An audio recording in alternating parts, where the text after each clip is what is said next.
It's 1263, and Alexander III reigns as the King of Scots. However, not all the peoples of the lands answer to his laws. To the west, the so-called Southern Isles look to a different lord as their suzerain, the forceful King of Norway, Haakon IV. Having faced increasingly aggressive claims on what he saw as his province, Haakon was poised to force the issue. Alas, a providential storm had struck his fleet, anchored at the island of Great Cambrai, and now a recovery effort was underway at the beach of Largs. Occupying a hillock nearby, Norwegian commander Ogmund Crowsdance commands a small detachment. The weather remained as hostile as their Scots foe, he thought, and as if to confirm his feeling, his eyes had focused on the horizon and slightly widen. The first of many enemies emerge into sight, and he immediately barks orders to prepare for battle. The men mirror his haste, snatching up weapons and war-worn shields to sound of shouts and war horns. The fierce fight for the Southern Isles was fast approaching. In a world that never sleeps, your data is always a target. Every public Wi-Fi is a door left unlocked. Introducing PaperVPN, lightweight, ultra-fast, and unshakable. They don't just mask your IP, they bury it. It's available on iOS, Android, and desktop, and there's no complicated setup. You install the app and connect with one tap or click. And PaperVPN works on unlimited devices. You can share it with your family, friends, roommates. There's no extra fee per device and no device limit. PaperVPN is optimized so streaming can stay smooth. As you see here, this absolutely awesome video is running smoothly. I can't even tell I have a VPN turned on. Other users also like PaperVPN for its speed, ease of use, and cost-effectiveness. If you want a simple VPN that just works, try PaperVPN. Plans start from €1.5 per month, and with my code HISTORY you get 10% off any plan. You can share one subscription with anyone, and even get 30 free days when you invite someone with your code. Stream without borders, browse without footprints, no logs, no limits, no compromises, just pure private access at the touch of a button. For many, the reign of Alexander III was somewhat of a golden age. The last of the Dunkeld monarchs, his time preceded the more renowned era of great strife, the time of William Wallace, Edward Longshanks, and Robert the Bruce. However, Alexander too faced challenges of his own. The Scotland of the mid-13th century looked very different from today. Alexander ruled a less centralized realm than his more powerful English neighbor.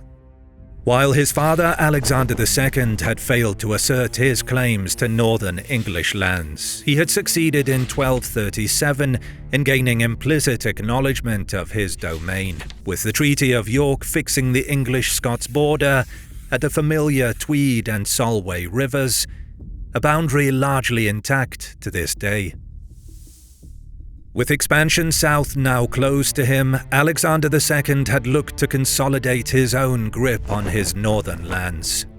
The death of Alan of Galloway in 1234 ultimately led to revolt the next year, when the king imposed a feudal settlement on the region that ignored Alan's illegitimate son, Thomas. Though experiencing fierce resistance, however, the king barely escaping capture during an ambush near Kenmore, the royal forces ultimately prevailed, subduing what had been the semi-autonomous region into Alexander's sphere. With the southwestern mainland now unequivocally tamed and having settled relations with England, Alexander set his sights on the nominally Norse Western Isles off the mainland. To this end, he sent a serious delegation, led by 2 bishops, to the presence of King Haakon IV of Norway.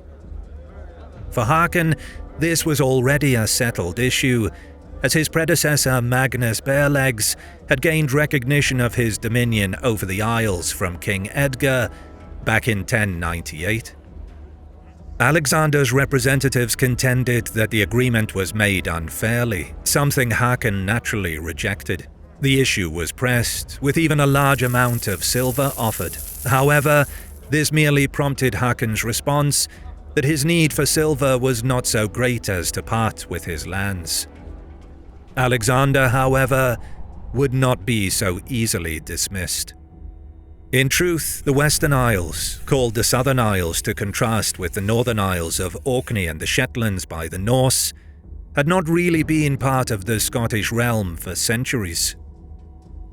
Somerled, the descendant of Godfrey, the 9th century lord of the Hebrides, had staged a Gallic reconquista of sorts in the middle 12th century, splitting the so-called Kingdom of Man that comprised the Western Isles into two.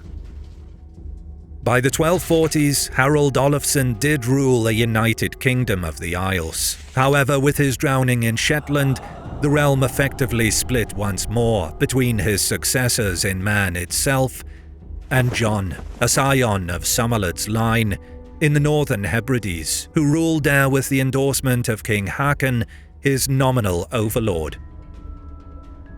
With the succession upheaval in the area, Alexander saw this as a ripe time to act. He sent a demand for John to pay him homage in 1249. Asking for a safe conduct to come to the king, Alexander responded with a further demand for the surrender of island castles, which John refused. Alexander responded by concentrating an army and fleet at Oban Bay. Alas, however, for Alexander's dreams of conquest, this was not to be. According to the Norse sources, the king was visited by the spirits of the saints Olaf, Magnus, and Columba, who all condemned his ambitions for the Isles. Alexander had in fact fallen sick with a fever and breathed his last on Kerrera. The king's death, though, did not stop royal authority being enforced in Argyll. The cause of Scottish dominance in the Western Isles had suffered a setback in 1249. Not only had Alexander II passed, but his only son of the same name succeeded him at just 8 years old. Fortunately for the realm, the minority of Alexander III would be relatively stable, or at least bloodless. Neither of the two factions vying for dominance could completely achieve this, and by the year 1260 the young king was acting independently. As for the ambition of acquiring the Western Isles, the young king was lucky that he could count on little to no English meddling on account of the brewing civil strife between King Henry and his barons. In 1261, King Haakon was once again confronted with Scottish ambassadors, pressing the issue of the Western Isles, and again the Norse monarch rejected this new Alexander's claim. The King of Norway was not some northern irrelevance to be bought off. Haakon IV would reign as king for nearly half a century, and his fleet was renowned as a powerful one. Like Alexander, too, he pursued an aggressive foreign policy. At the end of his reign, the Norse realm reached its greatest extent, incorporating Iceland and parts of Greenland. What's more, the Southern Isles and Kingdom of Man had long ties with his kingdom, something Haakon had no intention of abandoning without a fight. Alexander, however, took Haakon's latest rejection as his starting gun for war, and in 1262 raids in Skye began. King Haakon was now under no illusion that only his own personal presence could prevent the Southern Isles from slipping from his grasp. Preparations were made so that the Norse force had gathered at Herdia, near Bergen, by July. The North Sea crossing progressed without incident, and sailing into the Shetland Islands, Haakon advanced at a leisurely pace, remaining there around half a month before reaching the Orkneys. From here, Caithness was assailed, the locals forced to pay fines for peace before the Norsemen rounded Cape Wrath, eventually putting in at Kerrera, the same location at which Haakon's former foe Alexander II had died. More South Islander ships and men joined his contingent here, the total numbering around 120 ships. Around this time, Haakon received John of Argyll, the man used as Alexander's excuse to begin the war. Ominously, John rejected the king's pleas to reaffirm his allegiance to him, arguing he held a greater realm from Alexander.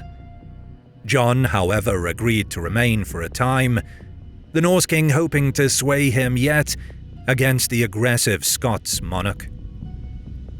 Haakon was successful in drawing to him, among others, the allegiance of one Rudri and his party. Rudri was a sea captain who claimed the Isle of Bute as his birthright and had been declared an outlaw by the Scottish king. Haakon was all too eager to receive him, though perhaps he quickly had second thoughts when his new man slew some hapless Scotsman who had recently vacated a castle there, and after just having left the Norsemen in peace. Rudri did prove useful, however, in occupying the Scots. Following his seizure of Bute in the name of the king, he went on to raid and plunder the west coast of Scotland. At the Isle of Arran, negotiations began with Alexander, based at Ayr. Here too, John of Argyll parted company with the king, promising, if he could, to help bring about a peace. Alexander, for his part, had no incentive to rush to any deal.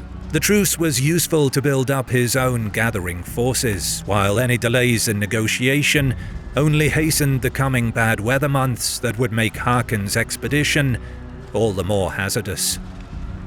Alexander's envoys were indeed successful in lengthening talks, insisting that peace was a genuine prospect, despite his preparations indicating the contrary.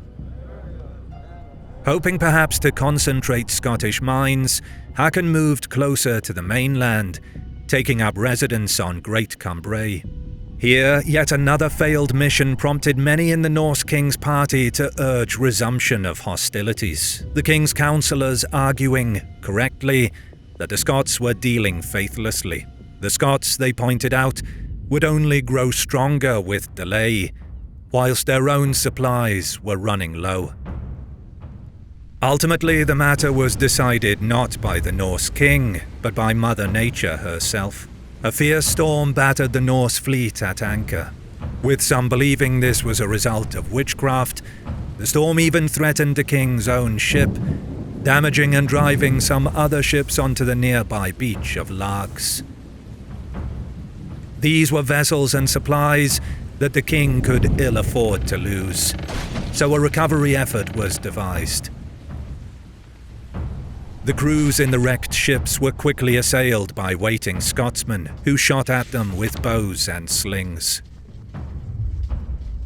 The fighting was not particularly deadly, the Scotsmen not committing to any prolonged skirmish or melee. However, the Norse saga detailing the battle does state that many were wounded in this initial clash. Haakon's men were hard put, but also used their vessels as makeshift fortifications against the relentless hail, while some men in boats were able to reinforce them. A more sizable force made it ashore, and this was enough to drive off the Scots, though they did launch a night raid to seize what goods they could. King Haakon himself came ashore soon after and organised the stripping of the remaining cargo to be transported back to the ships in boats. Around this point, the Norsemen had also occupied a hillock that gave a decent view of their surroundings. Ogmund Crowsdance, with a couple of hundred men, spied the Scots army marching into view. This attacking force was led by Sir Robert Boyd, father of the man of the same name who fought alongside none other than William Wallace in the later First War of Independence.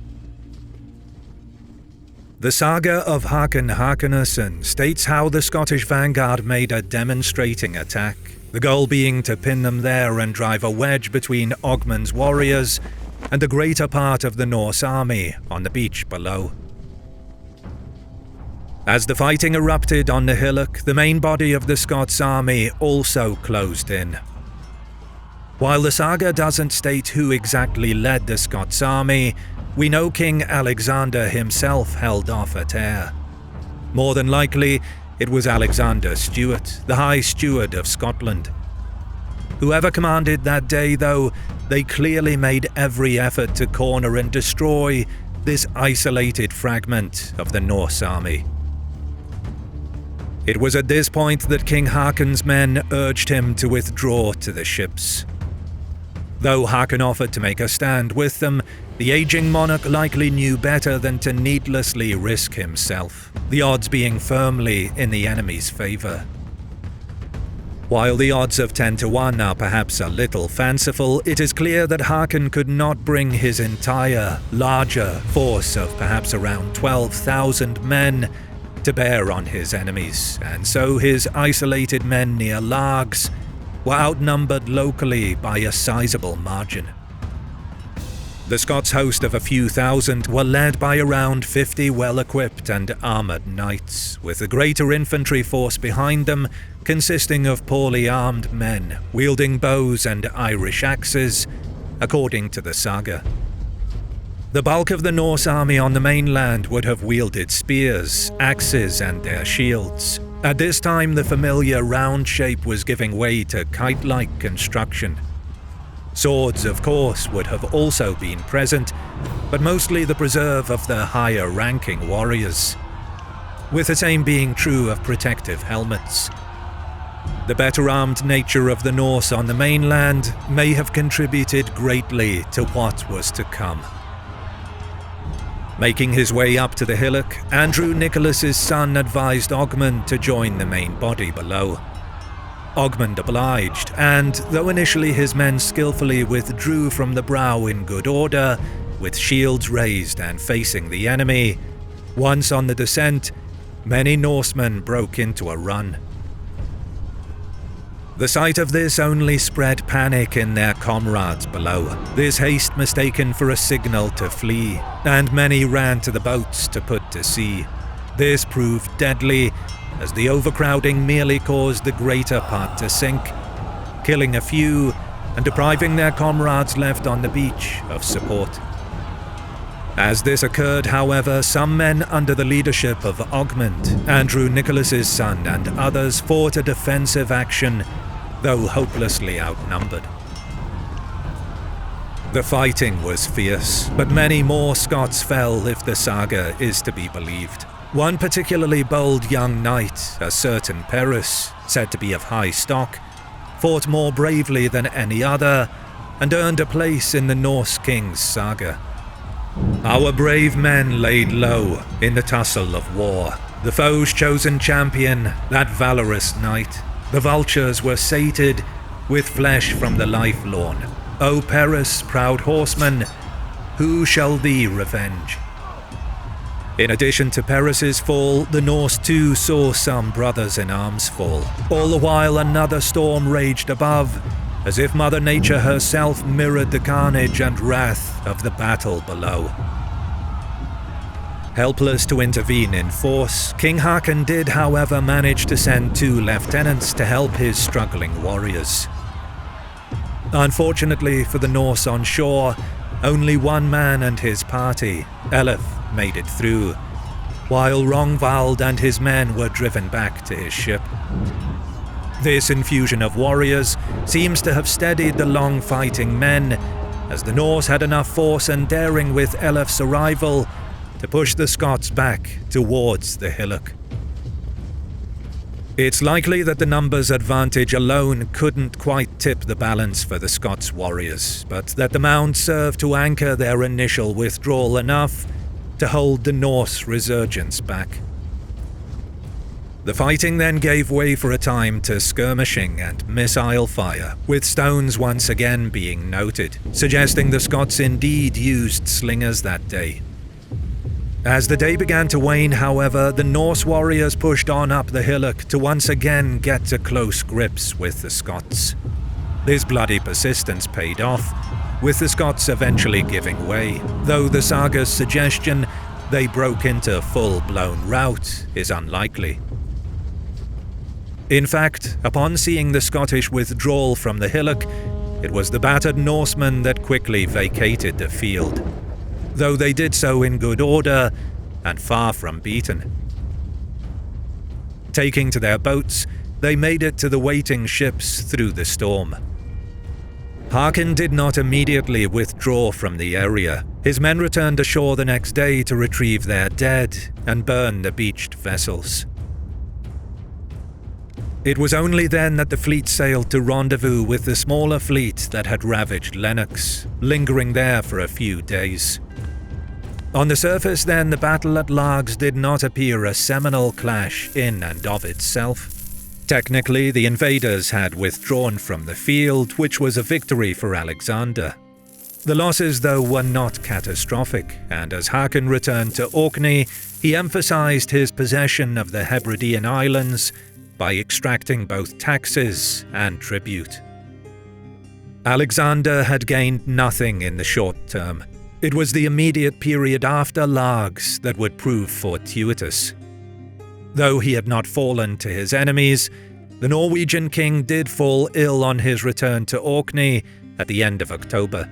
His death on the December 16th was more decisive in weighting the scales to Alexander's favour than the earlier battle itself. With Haakon's death, the fleet broke up to return home. The prospects for any subsequent long-term expedition also looked dim. Despite the raids and submissions, Alexander was the unquestioned master of the West Scottish coast, from Ross to Kintyre. The Norse monarchs had always been distant overlords, and given the failure of Haakon to decisively put the issue beyond doubt, the support of the Southern Islanders could not now be counted upon. Alexander pressed on, preparing an invasion of the Isle of Man. King Magnus knew better than to take on the Scots alone, and submitted. Just a year later, the Manx Chronicle recorded that a king no longer ruled in the Isle, as with Magnus's death, it had been fully annexed by Alexander. 1264 also saw the subjection of Caithness and Ross in retribution for their submission to Haakon. The next year, the same force under Alan Durwood and the Earl Buchan attacked Skye. Islay and the Southern Hebrides were also assaulted, and the submissions of both Angus MacDonald and John MacDougall followed. Alexander's gains and campaigns in 1264 had brought the new King Magnus of Norway to the negotiating table, but Alexander had been in no haste to conclude a peace. It was only in 1266, with the Treaty of Perth, that a final agreement was reached. The Southern Islands were leased to the Scots for 4,000 marks and an annual tribute of 100 more, whilst the Norse monarch was assured of his possession of the Orkneys and Shetlands. For Alexander then, he had triumphed where his great father had failed.